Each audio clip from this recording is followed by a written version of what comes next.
The German Empire won the Great War. In our timeline.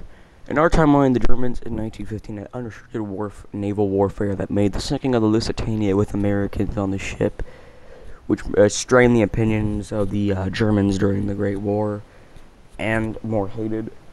In 1917, the Zimmerman telegram, which was sent to Mexico to strain the American armament by attacking them and taking back their former territories that were taken in the Mexican-American War, which forcibly made America join when Britain gave it to the Americans after it was found. Making with the joining of America, it replaced the old Russian ally after the Russian Civil War, making it harder for a German victory in World War I, basically guaranteeing the German loss. Change in this timeline, I would probably say, instead of Germany being less careful and more reckless during the naval unrestricted warfare, they put more carefulness on the naval torpedoing ships, only really attacking military ships and promoting anti-war and pro-German propaganda in the United States. Not letting and barely making America not join the Great War. Without the support of the Americans and the loss of the Russians during the Russian Civil War, French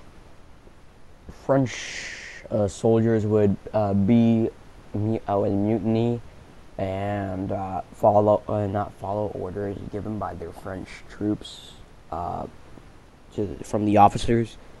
Basically, and by 1919, German victory was guaranteed, and by 1920, Paris fell to the German Empire, and the Treaty of Paris would be signed. In your timeline, the Russian Civil War, during the Russian Civil War, Germany occupied nations like Poland, Ukraine, Belarus, and the Baltic states, and a little bit of Finland. But after the defeat in World War I,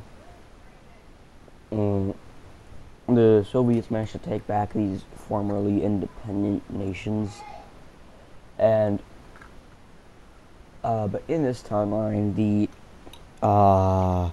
Germans managed to garrison these nations and managed to keep their independence away from the Soviets, which had still won against the White Army in this timeline. So Western nations like Britain and France would probably fall to a communist revolution. Britain would actually manage to survive against these revolutions that would happen to manage to put them down barely. Over time, by the 1920s, the Second World War would be started by France to take over the Germans and reclaim Alsace-Lorraine, like the tension that would happen in the First World War.